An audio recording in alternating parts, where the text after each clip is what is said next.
สวัสดีครับปัจจุบันก็มีเรื่องที่นักศึกษาแพทย์กลุ่มหนึ่งมีการโกงข้อสอบนะครับเรื่องนี้เนี่ยถือเป็นเรื่องใหญ่มากเลยทีเดียวนะครับแล้วจากที่ผมไปดูคอมเมนต์ต่างๆก็ไม่ผิดคาดนะครับเข้าใจเลยนะครับว่าคนที่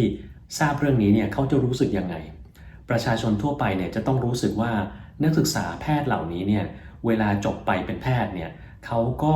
อาจจะมีความสงสัยในแง่ของความรู้ความสามารถว่าเพียงพอต่อการรักษาคนไข้หรือเปล่าที่สำคัญถ้าไม่มีการเปิดเผยชื่อแพทย์เหล่านี้เขาจะไปรู้ได้ยังไงว่าในอนาคต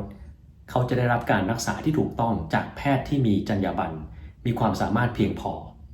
นะแล้วมันก็มากไปกว่านั้นอีกก็คือเฮ้ยแล้วปัจจุบันมีแพทย์จำนวนกี่คนใครบ้างที่มีการโกงข้อสอบมาแล้วถือว่าจบมาอย่างไม่มีคุณภาพถือว่าจบมาแบบไม่แน่ไม่นอนนะครับความสามารถมีไม่เพียงพอที่จะต้องจบมาด้วยซ้ำทำให้มันยิ่งมีปัญหากับวงการแพทย์เข้าไปใหญ่ความน่าเชื่อถือเนี่ยก็ลดลงเป็นอย่างมากวันนี้ผมก็เลยอยากจะเอาเรื่องนี้มาวิเคราะห์ให้ทุกๆคนฟังในหลายๆแง่มุมนะครับที่ผมมองว่ามันสำคัญนะครับก็ไปฟังกันเลยนะครับพบกับผมนะครับนายแพทย์ธนียวันเป็นอาจารย์แพทย์อยู่ที่ประเทศสหรัฐอเมริกาเชี่ยวชาญโรคปอดการปลูกถ่ายปอดและวิกฤตบำบัดนะครับเรื่องของการโกงข้อสอบนี่ผมต้องขอบอกไว้ก่อนนะครับว่ามันมีทุกวงการมีทุกอาชีพมีทุกคณะมีทุกโรงเรียนไม่แปลกที่มันจะมีแต่ปัญหามันอยู่ตรงที่ว่าถ้ามันเป็นอาชีพแพทย์แล้วล่ะก็มันเป็นอาชีพที่มีความเกี่ยวข้องกับชีวิตคนเป็นอย่างมากเกี่ยวข้องกับความเป็นความตายเกี่ยวข้องกับการรักษาชีวิตของคนคนหนึ่งไว้ถ้าเรามีความสามารถทางด้านร่างกายความรู้จิตใจความรู้สึกทุกอย่างที่มันไม่เพียงพอแล้วก็มันก็ยากที่จะทำให้งานของเราสำเร็จไปด้วยดีดังนั้นจึงไม่แปลกใจที่มันมีดราม่าในเรื่องนี้ค่อนข้างที่จะมากนะครับอย่างไรก็ตามอย่างที่ผมบอกไปการโกงข้อสอบเนี่ยมันมีในทุกวงการซึ่งก็ต้องยอมรับนะครับว่าในวงการทางการแพทย์มันก็มีไม่ใช่เฉพาะน้องไม่กี่คนที่มีการโกงในครั้งนี้หรอกครับตั้งแต่สมัยรุ่นผมแล้วรุ่นพี่ผมรุ่นพ่อรุ่นปู่มันก็มีทั้งนั้นเลยนะครับแต่ปัญหามันอยู่ตรงที่ว่าเราจะให้เรื่องนี้มันเป็นเรื่องปกติไม่ได้อีกต่อไปการโกงไม่ใช่เรื่องปกตินะครับมิฉะนั้นเนี่ยก็จะเอาไปใช้กับทุกอาชีพนะครับมีนักการเมืองโกงนะครับหมอโกงไม่ได้นะครับแล้วการที่จะทำให้เรื่องนี้เนี่ยบอกว่าการโกงเป็นเรื่องที่ไม่ปกตินะครับมันไม่ใช่แค่เราต้องทำกับทางด้านการแพทย์ทางด้านการเมืองเท่านั้นแต่มันต้องทำกับทุกอาชีพนะครับไม่มีการบอกว่าอาชีพแพทย์อาชีพนักการเมืองมันมีผลต่อชีวิตคนเพราะว่าอะไรรู้ไหมครับทุกอาชีพที่มีอยู่ในปัจจุบันในโลกเนี่ยมีผลต่อชีวิตคนหมดดังนั้นคุณไม่สามารถมาบอกได้ว่าแพทย์ห้ามโกงแต่ชีวิตอื่นอาชีพอื่นโกงได้มันไม่ได้มันต้องทำให้เหมือนกันนะครับดังนั้นการโกงไม่ใช่เรื่องที่สมควรจะทำผมขอเริ่มต้นด้วยประการแรกก่อนว่าแบบนี้เนี่ยสิ่งที่ควรจะมีการออกมาพูดนะครับหรือมาตรการต่างๆที่ออกมาจากหน่วยงานที่เกี่ยวข้องนะฮะไม่ว่าจะเป็นคณะแพทยศาสตร์นั้นนะครับซึ่งปัจจุบันเราก็ไม่อยากจะกล่าวชื่อนะครับจะต้องทำยังไงบ้างนะอย่างแรกแน่นอนถ้าท่านไม่ลงโทษให้เป็นมาตรฐานอันนี้เนี่ยแย่แน่นอนเพราะว่าเกิดอะไรขึ้นรู้ไหมครับทุกๆคนเนี่ยเขาจะไม่เชื่อถือคณะแพทย์ของท่านอีกต่อไปแล้วนะข้อแรกต้องเป็นการลงโทษที่เหมาะสมกับสิ่งที่คนเหล่านั้นทำนะครับแล้วการลงโทษเนื่องจากว่าเรื่องนี้เนี่ยมันเป็นเรื่องที่สู่สาธารณะทุกคนรู้หมดท่านไม่สามารถที่จะเก็บไว้เพื่อที่จะรักษาชื่อเสียงตัวเองไว้ได้อีกต่อไปแล้วนะครับต่อให้ท่านไม่พูดออกมาว่าท่านคือสถาบันการศึกษาใดพวกเราในทางอินเทอร์เน็ตก็รู้กันอยู่ดีว่าคือการศึกษาจากสถาบันไหนนะครับมันหาไม่ยากเดี๋ยวนี้ข้อมูลมันไปไกลนะฮะยิ่งท่านปิดมันก็ยิ่งเปิดเผยคนก็ยิ่งค้นหานะครับแล้วไม่เพียงแค่นั้นนะครับคือต่อให้คนทั่วไปไม่รู้แต่คนที่อยู่เหนือกว่านั้นเช่นแพทยสภาก็ต้องรู้นะครับมันจะมีผลอะไรบ้างถ้าท่านไม่ออกมาทำให้มัน ชัดเจน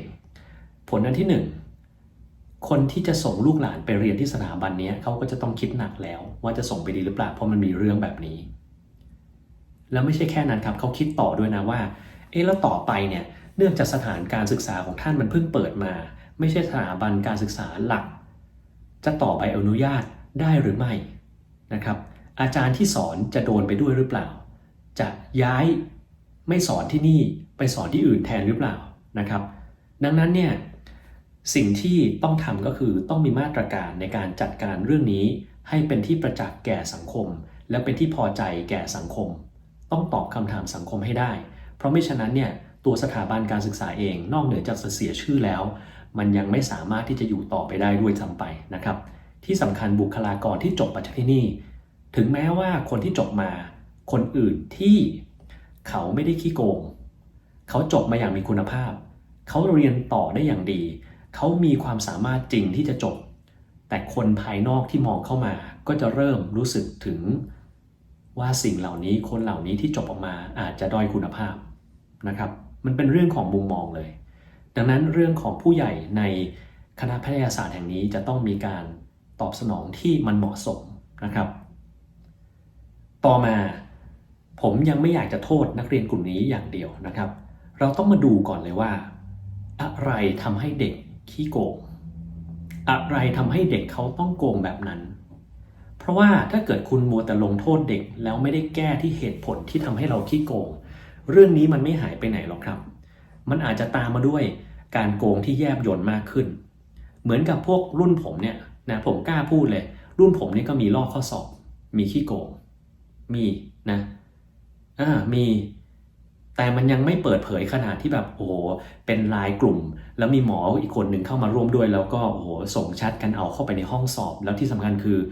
พอเขาจับได้ก็ไปบอกคนคุมสอบว่าเฮ้ยเหยียบไว้ได้ไหมนะครับอันนี้ผมถือว่ามันผิดจริยธรรมค่อนข้างที่จะมากเลยทีเดียวนะครับแต่อย่างไรก็ตามไม่ว่าจะอะไรก็แล้วแต่เราต้องทราบก่อนว่าทำไมเราถึงขี้โกงนะครับข้อแรกเราต้องรู้ก่อนว่าหมอเนี่ยเรียนหนักมากนะครับการที่เราเรียนหนักมากเกรดมีผลต่อการไปเรียนต่อในระดับชั้นต่อไปถ้าเกิดเกรดคุณไม่ดีนะครับหรือคุณไม่ผ่านโอกาสที่คุณจะไปเรียนต่อในชั้นสูงขึ้นนี่มันยากมากนะครับ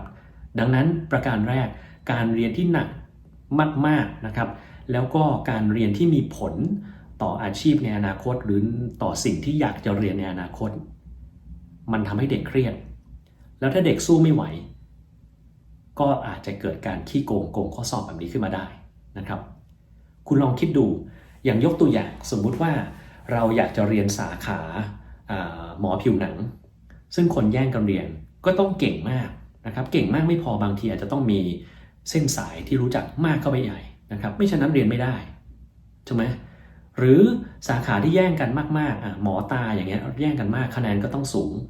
แล้วถ้าเกิดว่ามีเด็กคนหนึ่งเขาอยากจะเรียนหมอตาแต่เขาไม่เก่งล่ะเขาชอบมาทางตาล่ะเขาทำยังไงได้ก็อาจจะต้องโกงข้อสอบแบบนี้นะครับคือตรงนี้ผมมองว่าเราอาจจะต้องมาเปลี่ยนการศึกษาการแพทย์ไทยใหม่หมดเลยว่าไม่ว่าท่านจะอยากเรียนสาขาอะไรนั้นไม่จำเป็นที่ถ้าท่านจะต้องเก่งที่สุด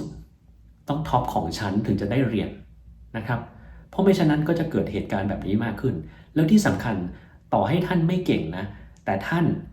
หากได้ทำในสิ่งที่ชอบเช่นสมมุติว่าท่านไปเรียนหมอตาซึ่งมันแย่งกันเข้าเยอะอยากจะเรียนเป็นศัลยกรรมพลาสติกซึ่งแย่งกันเยอะนะครับหรือที่อเมริกาเนี่ยหมอห้องฉุกเฉินก็แย่งกันเยอะเหมือนกันนะครับหมอผ่าตัดสมองก็แย่งกันเยอะถ้าเขารับเฉพาะคนที่เก่งที่สุดมาเรียนนะครับก็อาจจะมีปัญหานี้แต่ถ้าเกิดว่าคนคนหนึ่งเนี่ยเก่งปานกลางไม่ได้เก่งมากแต่ชอบเรียนผ่าตัดสมองมากชอบสุดๆเลยถ้าให้เขาไปเรียนน่ะมันเป็นการให้เขาทำในสิ่งที่ชอบอาจจะมีโอกาสที่ทำให้เขาเก่งมากขึ้นก็ได้ดังนั้นนี่คือทางออกดังหนึ่งซึ่งผมคิดว่าอาจจะเป็นสิ่งที่เราต้องเอาไปพิจารณานะครับแล้วตอนนี้ทางประเทศไทยผมเห็นว่าเริ่มเรียนแบบอเมริกาก็คือเกรดเนี่ยไม่มีแล้วจะมีแค่ผ่านกับไม่ผ่านเท่านั้นเองเป็นการตัดเรื่องของความเครียดตรงนี้ของเด็กออกไปนะฮะซึ่งผมมองว่ามันก็ดีในส่วนหนึ่งแต่มันก็มีปัญหาในตัวเองเหมือนกันก็คือในระดับชั้นที่สูงขึ้นเขาจะไปรู้ได้ยังไงว่าคุณเก่งไม่เก่ง ก็ต้องมาหาเหตุผลอย่างอื่นที่ตอบว่าคุณเก่งจริงโดยการมีการทำพอร์ตโฟลิโอหรือมีการทำกิจกรรมต่างๆที่นอกเหนือไปจากการศึกษาธรรมดาเช่นการทำวิจัยนะครับการออกนโยบายการทำงานร่วมกับหน่วยงานรัฐบาลการไปต่างประเทศการไปดูงานต่างๆซึ่งตรงนี้เนี่ยแหละที่มันจะมีความสำคัญเพิ่มมากขึ้นนะฮะอาจจะทำให้เด็กลำบากเพิ่มมากขึ้นนะแต่ผมมองว่ามันดีมันทำให้คนเป็นมนุษย์ขึ้นมาเพราะว่ามนุษย์ไม่ได้มีแต่ด้านเดียวคือไม่ได้มีแต่ด้านการงานด้านการแพทย์อย่างเดียวแต่ว่าต้องกว้างขวางรอบรู้ทุกอย่างซึ่งผมมองว่าการทำแบบนี้เนี่ยมันอาจจะมีปัญหาขรุขระครั้งแรกนะครับแต่ว่าระยะยาวอาจจะทำให้เด็กเขามีความเก่งมากขึ้นกว่าเดิมก็ได้นะครับอันนี้มองในมุมมองของความเครียดนะอีกอย่างหนึ่งเครียดไม่พอถ้าเกิดว่าเครียดแล้วเนี่ยมันไม่มีทางออกนะครับเช่นเด็กนักเรียนทางการแพทย์เนี่ยต้องบอกเลยว่าเรียนเครียดมากแล้วถ้าเกิดไปหาอาจารย์บอกโอ้ยสมัยผมเรียนเครียดกว่าคุณเยอะแค่นี้ไม่เป็นไรหรอกนะครับเรายังไงก็สู้มีคนจบหมอตั้งเยอะตั้งแยะน้องแค่นี้ไม่เป็นไรหรอกเดี๋ยวเจอชั้นคลินิกเนี่ยเจอคนไข้ยากกว่าตั้งเยอะนะครับอันเนี้ยเราเรียกว่า dismissive นะครับคือปัดรำคาญไม่สนใจนะครับและนี้แหละผมมองว่าถ้าเป็นอาจารย์ที่ปรึกษาแล้วเราพูดอย่างเงี้ยพลาดมากเลยเพราะเด็กบางคนเขาต้องการความช่วยเหลือจริงๆนะครับแล้วถ้าท่านไม่สามารถตอบโจทย์ของเขาได้ก็อาจจะทำให้เกิดพฤติกรรมขี้โกงแบบนี้นั่นแหละอันที่3ที่เกี่ยวข้องก็คือเพื่อนครับถ้าในเพื่อนเนี่ยมีการแข่งกันมากๆจะต้องเก่งต้องดีต้องได้แล้วถ้าเกิดคุณเป็นคนเดียวที่แบบมันไม่อยู่ในกลุ่มอย่างเงี้ยมันก็จะรู้สึกว่าไม่ได้แล้วฉันต้องทำยังไงให้ได้นะครับอันนี้คือ peer pressure เราจะต้องทำให้ได้เหมือนเพื่อนก็จะเป็นตัวที่ทำให้ขี้โกงได้นะฮะอันต่อมาถ้าเพื่อนโกงเราก็ต้องโกงบ้างไม่งั้นเดี๋ยวเราได้คะแนนไม่ดีเท่าเพื่อนนี่เป็นอย่างนี้อีกนะครับเป็นอย่างนี้อีกนี่คือสิ่งเหล่านี้ที่ผมพอจะคิดได้นะว่ามันทำให้เราเนี่ยกลายเป็นคนขี้โกงนะครับแล้วพอขี้โกงเล็กๆน้อยๆได้มันจะขี้โกงต่อไปในอนาคตมากขึ้นนั่นแหละนะครับการลอกข้อสอบเป็นแค่อย่างหนึ่งเท่านั้นนะฮะแต่ในอนาคตมันจะมากกว่านั้นและอีกอย่างหนึ่งก็คือผมมองว่าตรงนี้สำคัญมากๆเลยซึ่งสมัยก่อนตอนผมเรียนเนี่ยผมก็ไม่คิดว่ามันสำคัญนะครับแล้วคิดว่ามันงี่เง่าซะด้วยซ้ำไปนั่นก็คือเด็กเนี่ยไม่รู้ว่าผลที่ตามมาของการลอกข้อสอบคืออะไรนะครับสมัยก่อนก็จะมีบอกว่าเฮ้ยทำไมหมอถึงไม่ให้เรียนจริยธรรมไอ้คนพวกนี้ต้องส่งไปเรียนจริยธรรมให้หมดสมัยก่อนผมคิดว่าจะส่งไปเรียนอะไรจริยธรรมทุกคนก็รู้อยู่แล้วว่าการลอกข้อสอบมันไม่ดีเรียนจริยธรรมแล้วมันจะได้อะไรขึ้นมาไม่ได้อะไรขึ้นมาถูกไหมแต่มันไม่ถูกคุณลองฟังคน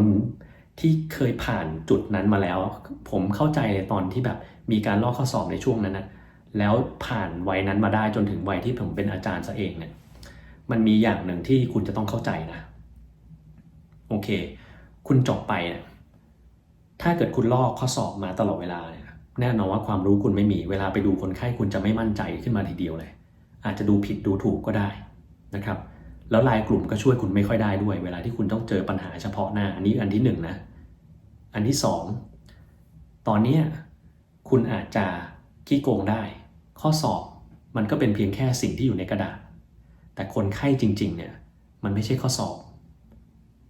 คุณต้องเข้าใจมันจริงๆถึงจะทำได้ถึงจะประยุกต์ได้นะครับดังนั้นเนี่ยแปลว่าคุณถ้าความรู้ไม่ถึงพอคุณก็จะไม่สามารถดูแลคนไข้ได้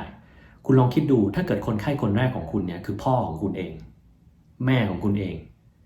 ที่บังเอิญ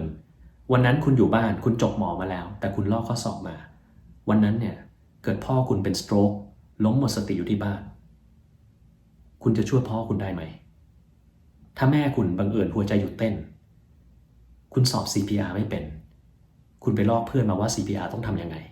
แล้วแม่คุณล้มหมดสติไปต่อหน้าคุณจะ CPR แม่คุณขึ้นมาได้ไหม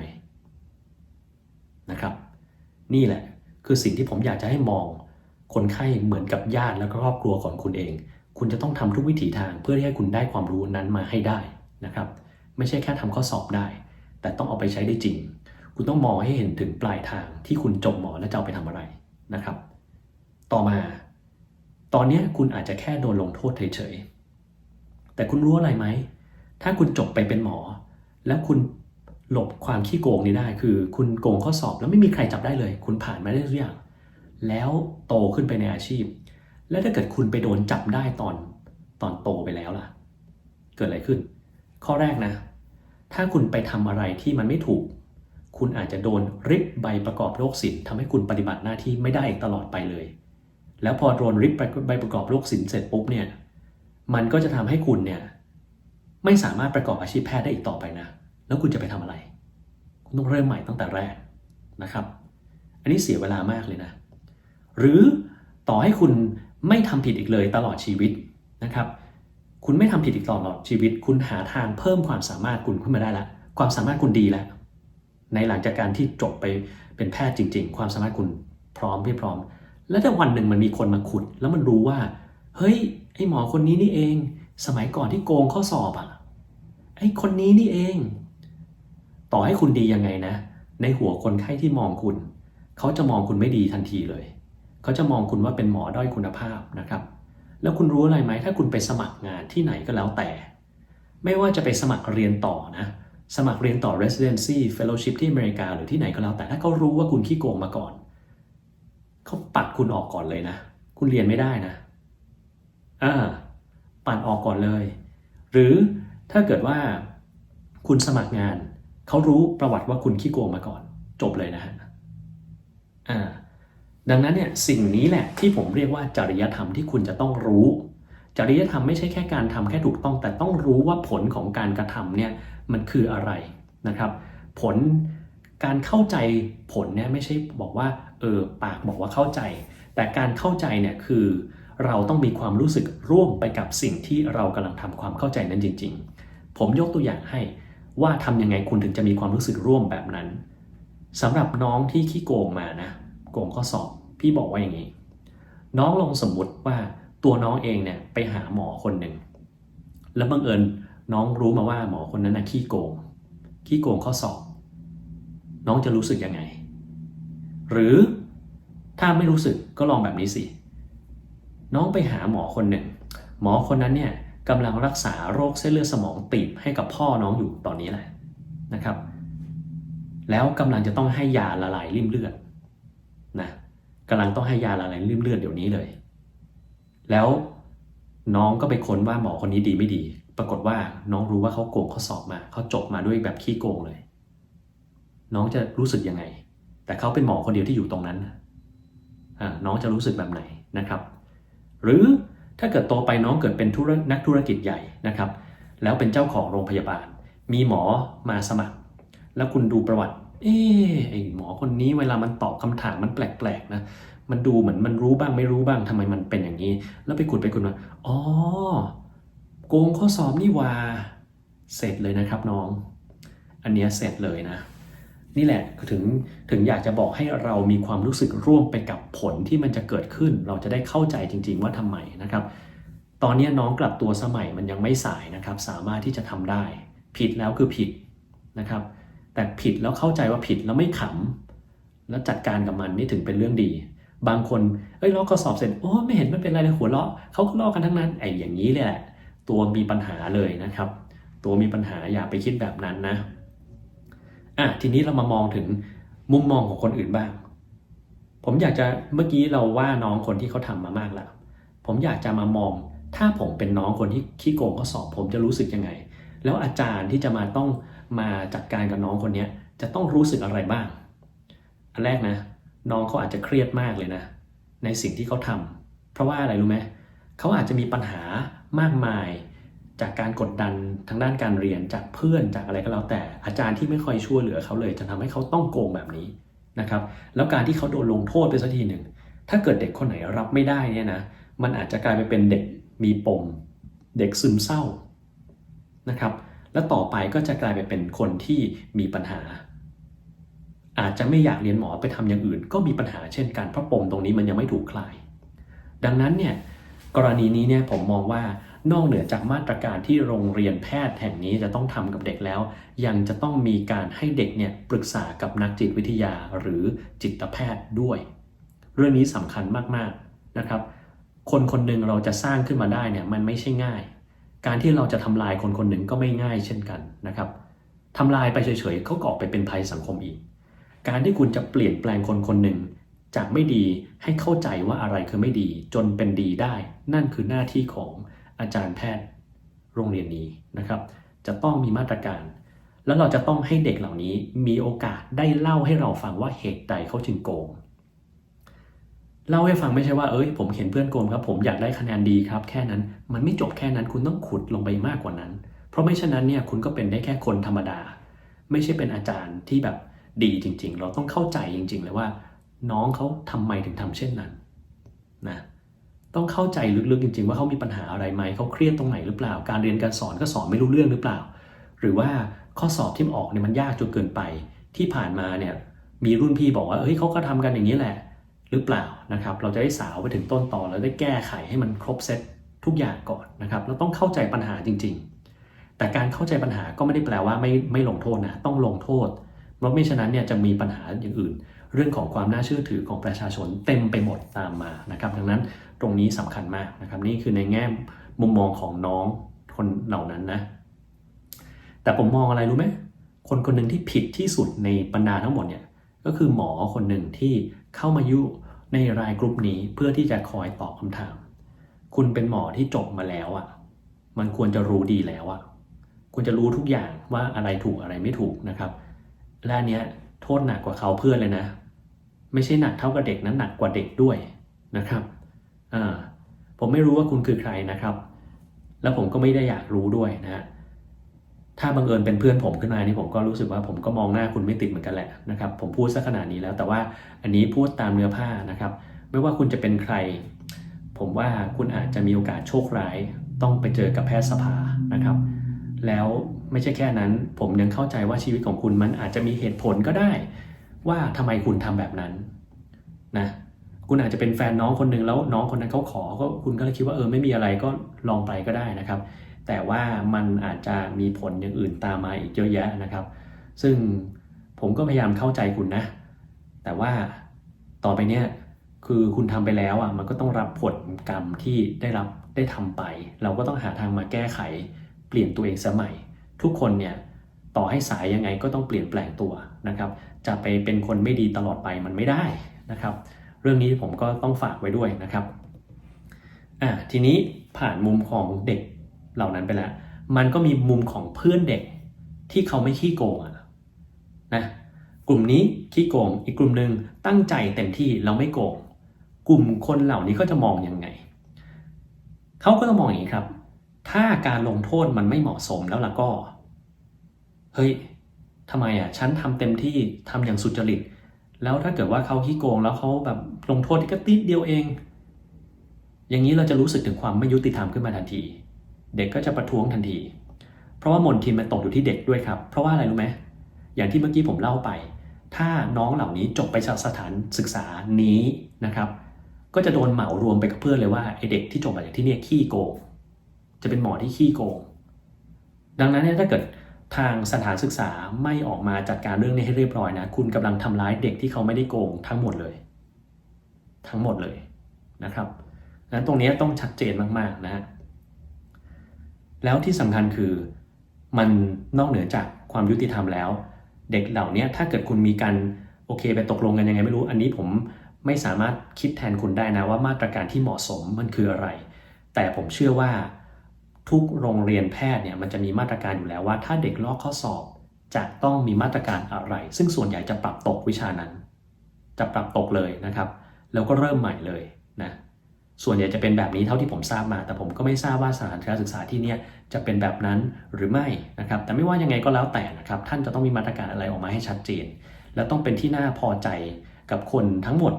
รวมทั้งเด็กที่เขาตั้งใจแล้วก็ไม่ได้มีการขี้โกงด้วยนะครับนี่เป็นสิ่งที่สำคัญมากๆที่ท่านจะต้องทำนะฮะแล้วก็สุดท้ายนะครับมุมมองของประชาชนต่อหมอนะครับผมเข้าใจนะครับว่า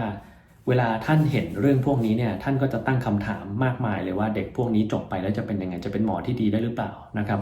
หรือคิดมากไปกว่านั้นอีกคือไกลเหมือนผมเลยก็คือว่าแล้วคุณจะรู้ได้ยังไงว่าเนี่ยในสังคมทั่วไปในโรงพยาบาลเล็กใหญ่นะครับมันจะไม่มีหมอที่เขาคุณภาพไม่ถึง หรือหมอที่กำลังรักษาเราอยู่นี้คุณภาพถึงหรือเปล่าทำไมเราถึงรักษาแล้วมันไม่หายสักทีทำไมไม่ดีสักทีทำไมเป็นอย่างนั้นอย่างนี้นะครับก็ต้องบอกว่า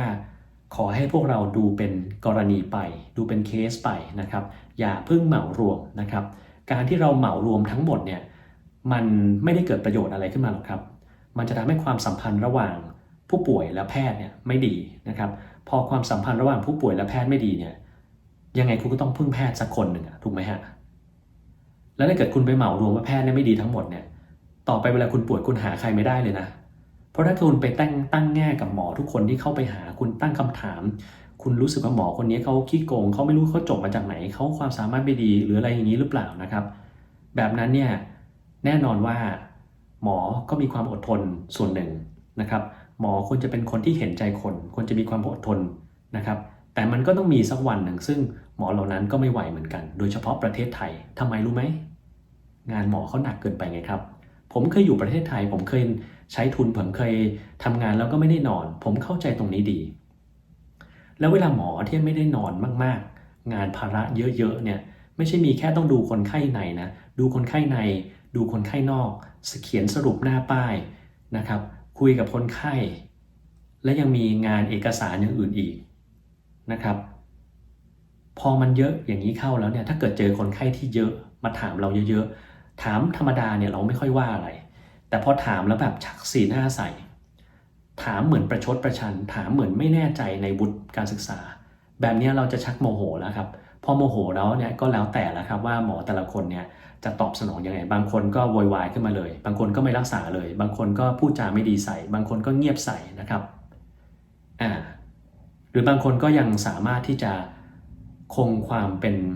ผู้ที่มีวุฒิภาวะสูงอยู่ได้นะครับมีความเป็นผู้เชี่ยวชาญอยู่ตลอดเวลาก็สามารถที่จะทำแบบนั้นได้แต่ว่ามันไม่ได้ทุกครั้งที่คุณจะเจอหมอแบบนั้นนะฮะแต่ผมก็ไม่ได้เข้าข้างหมอนะว่าหมอสามารถที่จะพูดอะไรก็ได้พูดจาไม่ดีก็ได้หรือชักสีหน้าใส่ก็ได้มันไม่ดีนะครับแต่ว่าผมจะบอกให้คุณฟังผมก็เคยเจอนะตัวผมก็เคยเป็นแบบนั้นจนกระทั่งตอนหลังผมสามารถที่จะเข้าใจจริงๆได้ว่าจิตใจคนไข้มันเป็นยังไงผมถึงเปลี่ยนนะครับแล้วก็ที่สำคัญคือตัวผมเองผมก็เคยเจอแบบนั้นผมก็เคยเจอหมอที่พูดไม่ดีกับผมนะครับผมก็เคยเจอ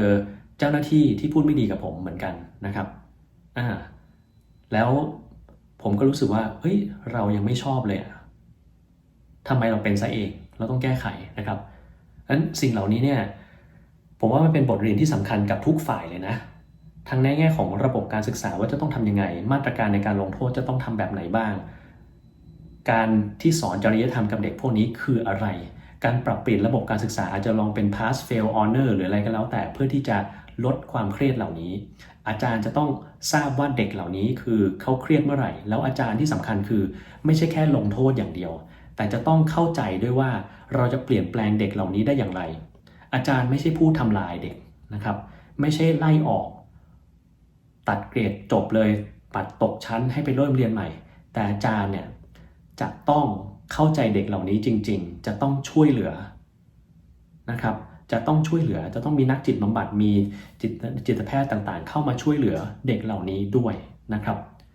มิฉะนั้นเด็กเหล่านี้เนี่ยนอกเหนือจากเขาจะเป็นซึมเศร้าเขาเป็นปัญหาสังคมเขาอาจจะขาดความมั่นใจในตัวเองแล้วก็ความสัมพันธ์ระหว่างเขาและอาจารย์อาจจะไม่ดีนะครับแล้วก็นี่แหละบางทีถ้าเกิดว่ามันโดนกดดันมากๆบางทีเกิดข่าวโศกนาฏกรรมชนิดต่างๆขึ้นมาไม่ว่าจะเป็นการฆ่าตัวตายการไปฆ่าคนอื่นตายการทะเลาะเบาะแวงการทำให้เสียชื่อเสียงทุกอย่างมันจะไม่ดีหมดเลยถ้าเกิดว่าคุณใช้มาตรการที่โหดแล้วก็ไม่มีวิธีในการแก้ไขภาวะต่างๆเหล่านี้นะครับอันนี้ผมพูดหวังว่าจะครบทุกแง่ทุกมุมเท่าที่เราพอจะสื่อสารกันได้นะฮะเวลาผมโทษใครสักคนเนี่ยผมจะโทษที่ระบบเป็นหลักจะไม่โทษที่ตัวคนนะครับผมเข้าใจว่าตัวคนเนี่ยมันมีความหลากหลายนะครับแต่การไม่โทษตัวคนไม่ได้แปลว่าเราไม่ลงโทษเราต้องลงโทษตามกฎเกณฑ์ที่มันมีอยู่ในปัจจุบันอย่างเท่าเทียมกันนะครับจะไม่สามารถมี2มาตรฐาน3มาตรฐานได้นะครับโอเควันนี้ผมก็พูดมานานแล้วนะครับเราหวังว่าจะให้ความกระจ่างชัดกับในหลายๆฝ่ายนะครับแล้วก็อาจจะหวังว่าสิ่งที่ผมให้เป็นแนวทางนะครับ อาจจะไปลองปฏิบัติดูแล้วลองพิจารณาดูว่าสิ่งที่ผมพูดนั้นมันเป็นยังไงนะครับเรื่องนี้ผมก็ขอเป็นกำลังใจให้กับทุกๆฝ่ายนะฮะแล้วก็ขอให้เรื่องนี้มันจบด้วยดีนะน้องเหล่านั้นก็ควรจะสามารถพิจารณาตัวเองแล้วก็กลับตัวมาเป็นหมอที่ดีได้นะครับพวกเราเนี่ยให้อภัยเสมอสำหรับคนที่รู้สึกและก็เข้าใจจริงๆว่าตัวเองผิดพลาดและพร้อมที่จะปรับตัวสังคมไทยยังคงให้อภัยทุกคนอยู่เสมอนะครับวันนี้เท่านี้นะครับขอบคุณมากครับสวัสดีครับ